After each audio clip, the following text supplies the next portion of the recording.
Que a paz de nosso Senhor e Salvador Jesus Cristo esteja sempre contigo. Graças a Deus, mais uma oportunidade que o Senhor nos concede. Irmãos, eu quero aqui ler em Mateus capítulo 13, a partir do versículo 54 para a nossa reflexão. Diz assim a palavra: E chegando à sua pátria, ensinava-os na sinagoga deles, de sorte que se maravilhavam e diziam: De onde veio a este a sabedoria e estas maravilhas? Não é este o filho do carpinteiro? E não se chama sua mãe Maria, e os seus irmãos Tiago, e José, e Simão, e Judas? E não estão entre nós todas as suas irmãs? E de onde lhe veio, pois, tudo isto? E escandalizavam-se nele. Jesus, porém, lhes disse: Não há profeta sem honra, a não ser na sua pátria e na sua casa. E não fez ali muitas maravilhas por causa da incredulidade deles. Até aqui, amém? O problema de não valorizarmos o que temos. Aqui, irmão, nessa leitura nós acompanhamos o drama do Senhor Jesus Cristo, que era a terra natal. Mas quando nós falamos e nos referimos à terra natal, não necessariamente onde ele nasceu, mas aonde ele foi criado. E aqui foi onde ele foi criado, onde ele cresceu, e ali também estão seus familiares, seus parentes. E foi aqui, irmãos, que Jesus começou a ensinar na sinagoga. E aqui, na sinagoga, que as pessoas iam ali admirar os seus ensinamentos, a pregação dele. Mas ao mesmo tempo, é da sua terra, da terra que o criou, que a terra que ele viveu, e que ele recebe desprezo, a terra em que ele não é aceito. E é daqui, dessa terra, que vem as interrogações, que vem a rejeição à sua pessoa e ao seu ministério. Muitos de seus parentes e familiares mais próximos também manifestaram a incredulidade em relação à pregação do Senhor Jesus.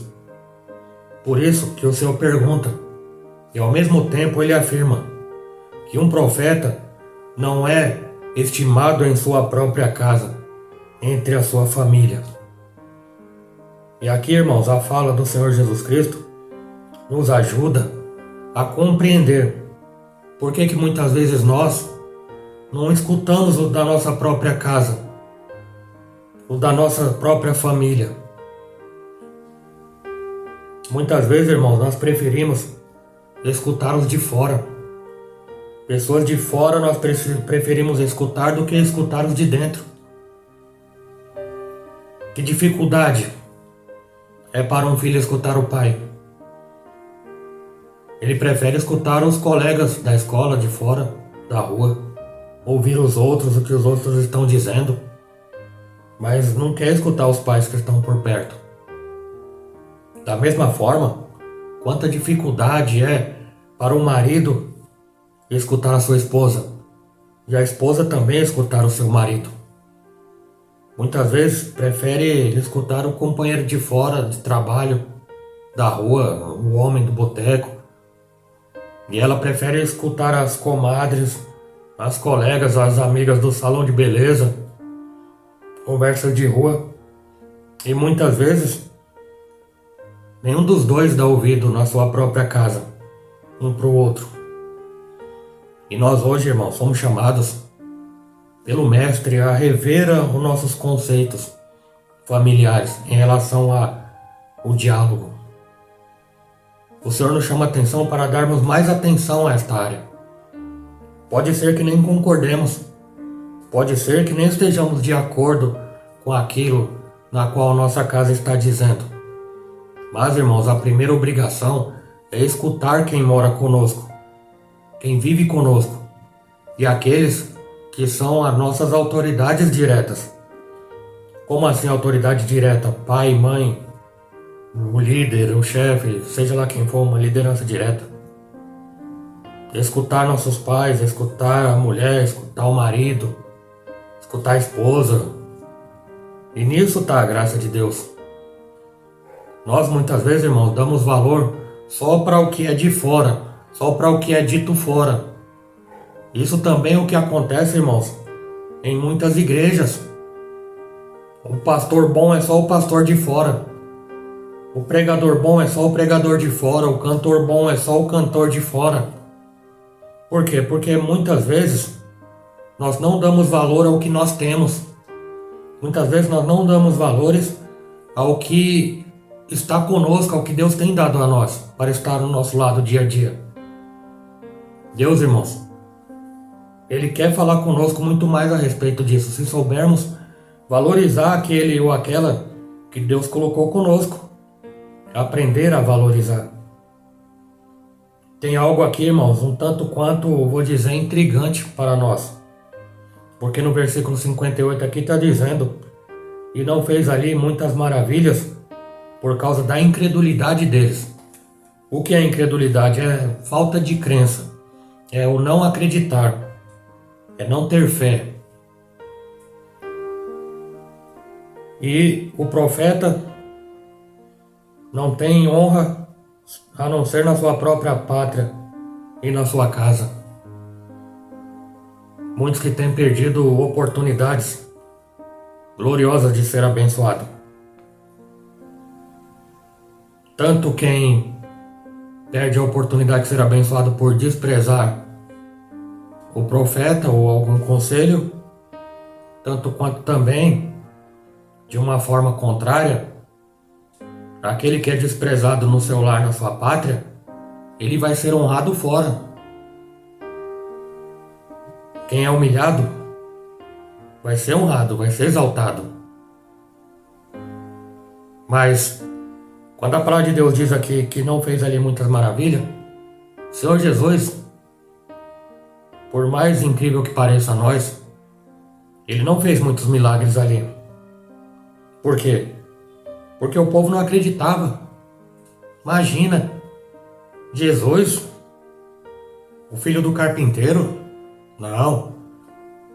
Aquele menino que a gente via, talvez, indo para a escola, brincando com as outras crianças. Não, aquele que a gente viu crescer aqui no nosso bairro, na nossa vila, na nossa rua, não.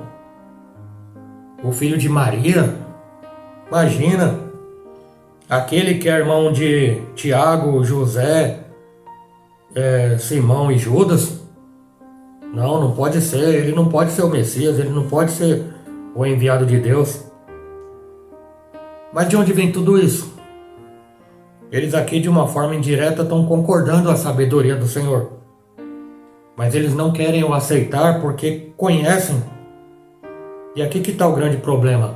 É o problema de não valorizar o que tem.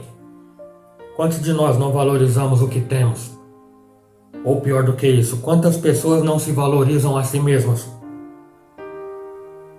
Amai a Deus sobre todas as coisas e amar o seu próximo como a si mesmo. Aí eu volto do fim para o início. Amar-se a si mesmo para amar o próximo. Aí eu pergunto para alguém: você se ama a si mesmo? Se você se ama a si mesmo, ou se você ama a si mesma, você se dá valor. O Senhor Jesus, ele fez esta afirmação, mas ele não estava preocupado se alguém aceitava ou deixava de aceitar, porque quem estava perdendo eram os outros.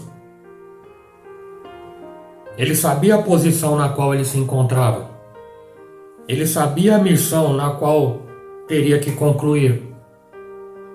Ele tinha a convicção de quem ele era em Deus Pai, mesmo ele sendo Deus. Aí eu te pergunto, você sabe qual que é a sua posição no reino? Você tem convicção do teu chamado? E por que se preocupar com o que os outros estão pensando de você? Por que se preocupar com o que as pessoas dizem de você? Porque se eu tenho convicção da minha posição no reino de Deus, e se eu tenho a certeza de que eu estou no caminho, na verdade, na vida, de acordo com a palavra, quem é alguém para falar de mim e eu me preocupar com o que os outros falarem de mim? Eu faço uma observação muito importante, eu peço que você grave pelo menos essa expressão que eu vou dizer aqui. O que os outros pensam de mim não é problema meu. É problema de quem está pensando. O que falam de mim, contanto que não seja uma calúnia, uma difamação comprovadamente comprovada, porque é crime e dá processo, é problema da pessoa. O que acha de mim não importa para mim. O que eu sou e o que eu faço pode importar para alguém, mas principalmente para Deus que me chamou, que me escolheu, que me formou. Conforme Isaías 43, ele que me criou e me formou, e me escolheu, e me chamou, e me capacitou. E eu estou usando o meu exemplo aqui, você toma você como exemplo. Ah, irmão Fábio, mas eu tenho traumas de infância. Eu tenho problemas com rejeição. Eu sei como que são essas coisas. Tem chegado casos a nós dessa natureza. Às vezes você nasceu, talvez não de um planejamento, talvez uma gravidez acidental, outros casos mais graves na qual foi tentado até o aborto, mas não obteve não vou dizer sucesso, né? E graças a Deus que não obteve, mas não alcançou o objetivo na qual a mãe ou o pai gostariam que alcançasse. Mas a pessoa nasceu, você nasceu, alguém nasceu, mesmo tendo este sentimento de rejeição na gestação, que de uma forma ou de outra, alguém talvez não vai acreditar, mas que traz influência ao decorrer da vida. Mas esse sentimento de rejeição não pode atrapalhar a minha vida, não pode atrapalhar os meus relacionamentos, não pode atrapalhar meu casamento, meu matrimônio, minha convivência familiar, no trabalho, na sociedade. Porque isso não pode ser um trauma constante implantado dentro do meu ser, da minha mente, do meu consciente e inconsciente. E onde buscar a cura? Naquele que foi rejeitado. Jesus Cristo foi rejeitado na sua própria parentela e no seu próprio bairro, na sua nação, na sua cidade, no seu município, no seu povoado. Quantos têm rejeitado este mesmo Jesus? Como é que pode? Não poderia, mas é assim que acontece. Aquele na qual Deus amou o mundo de tal maneira que enviou o seu Filho unigênito para que todo aquele que nele crê não pereça, mas tenha vida eterna. Deus, no seu amor infinito pela humanidade, dando a última e única oportunidade do ser humano alcançar a remissão dos seus pecados, e enviou o Cordeiro dele, o Cordeiro de Deus que tira o pecado do mundo, por amor a nós, por amor à humanidade, mas a humanidade tem um rejeitado. Porque aqui eu não posso estar limitado apenas a esse trecho da escritura de 54 a 58 de Mateus capítulo 13. É toda a geração, desde o nascimento de Jesus até os dias atuais, mais de 2000 anos atrás, por que não dizer desde o início do mundo até o dia de hoje. Aquele que veio por amor a nós, aquele que era o Verbo se fez carne e habitou no nosso meio, habitou no meio deste povo, e o povo vendo Jesus, alguns comendo com Jesus, a multidão comendo pão e peixe com o Senhor Jesus, muitos curados, muitos libertos, muitos sarados, muitos transformados, muitos perdoados os pecados, muitos que viram Jesus, muitos que conversaram com Jesus, o Senhor, viram Ele face a face, mas que mesmo assim não creram. A incredulidade é o problema de não dar valor. É um problema terrível, irmãos, de não dar valor ao que tem no momento. E por que nós carregamos isso até hoje? Por que nós não damos valor ao que nós temos? Isso é no geral, irmãos, mas principalmente aqui. Por que nós não damos valor a esse Jesus da Bíblia? A esse Jesus que é Deus? Bem-aventurado aqueles que creram sem ver, que no caso sou eu, que não vi Jesus. Eu não andei com o Senhor Jesus, eu não sou apóstolo, eu não andei com Jesus. Mas eu creio, e a Bíblia me chama de bem-aventurado. E eu creio que você também crê, de verdade, não apenas num romantismo religioso. Mas Romanos 10, versículo 9 diz que eu confesso com o lábio e creio no coração verdadeiramente, sinceramente e honestamente que Ele veio, viveu, se entregou à morte na cruz, morreu, e naquele momento Ele morreu mesmo. Só que Ele ressuscitou ao terceiro dia, e eu creio nisso. Eu não sou mais incrédulo. Tanto que Ele fez muitos milagres na minha vida, porque eu criei, continuo crendo, e tenho fé nele. Diferentemente deste povo, onde Ele não fez muitas maravilhas, por conta da incredulidade e o desprezo. Quantos nos dias de hoje têm desprezado a graça de Cristo? Isaías, irmãos, eu marquei um texto aqui, em Isaías capítulo 53, que é a prova de que não foram só a sua parentela e seus amigos ali, vizinhos, que desprezaram ele, mas uma grande multidão ao redor do mundo. Até hoje. Quem deu crédito à nossa pregação? E a quem se manifestou o braço do Senhor? Porque foi subindo como um renovo perante Ele, e como raiz de uma terra seca. Não tinha beleza nem formosura. E olhando nós para Ele, não havia boa aparência nele, para que o desejássemos. Versículo 3. Era desprezado e o mais rejeitado entre os homens, homem de dores e experimentado nos sofrimentos, e como um de quem os homens escondiam o rosto, ou seja, viravam a face, ele era desprezado e não fizemos dele caso algum. Verdadeiramente Ele tomou sobre si as nossas enfermidades e as nossas dores levou sobre si. E nós, eu e você e todos nós, o reputávamos por aflito, ferido de Deus e oprimido. Mas Ele foi ferido por causa da nossa transgressão e moído por causa da nossa iniquidade.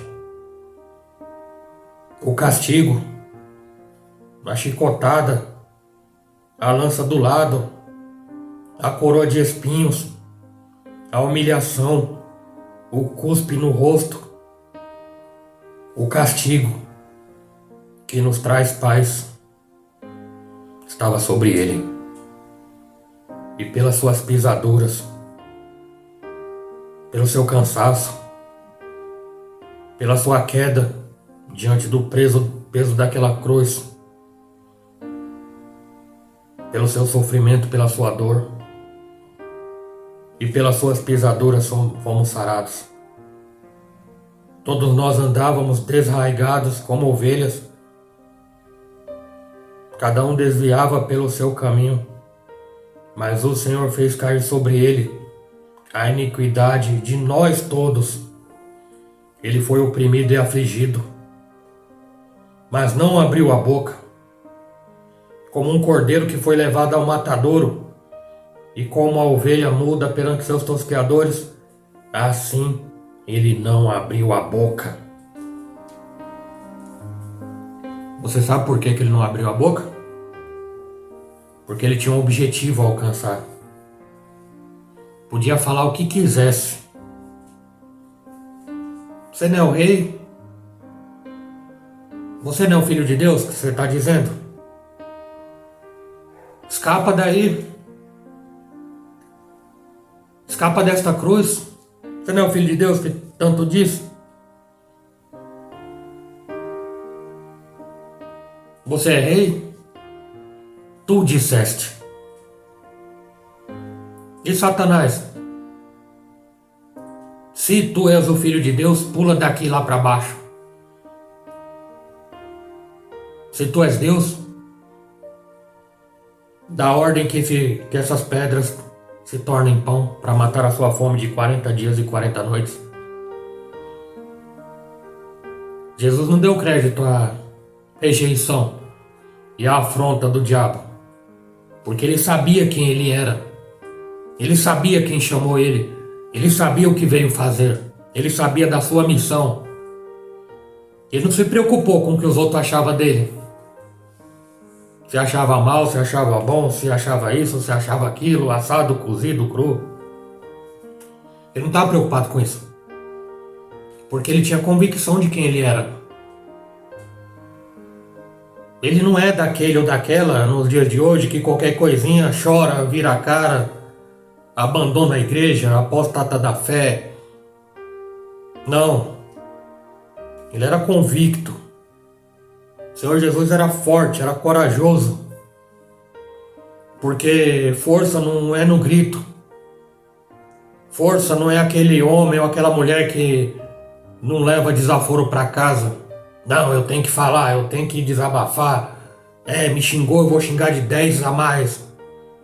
Se me der um tapa no lado da face, eu dou 50 murros em cada lado do outro. Não. Jesus não falou nada. Foi ferido, apanhou, foi rejeitado. Ele veio por amor a nós. Mas nós o rejeitamos e muitas vezes, com as nossas atitudes, com o pecado que muitas vezes nós amamos cometer, porque é aí que está o pior, amar o pecado que comete, aí nós acabamos que desprezando o Senhor. Aí perguntaram naquele dia, tá aí ó,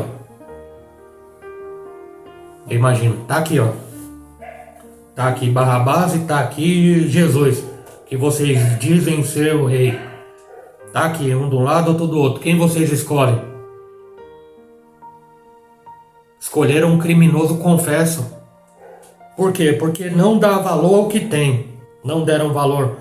E naquele meio, irmãos, com certeza tinha gente ali que comeu do pão, comeu do peixe, teve gente ali que foi curado, foi liberto, teve perdão dos pecados, mas escolheram Barrabás, escolheram o criminoso confesso. E Jesus Cristo, que não cometeu nenhum pecado, e Jesus Cristo, que não tinha culpa nenhuma, foi condenado, condenação de cruz. Por quê? Porque muitos de nós não damos valor. Não damos valor às coisas, não damos valor ao que nós temos. E muitos de nós, irmãos, muitos de nós que infelizmente não temos dado graça, não temos dado valor à graça de Cristo que está disponível a todos nós no dia de hoje. Então, irmãos,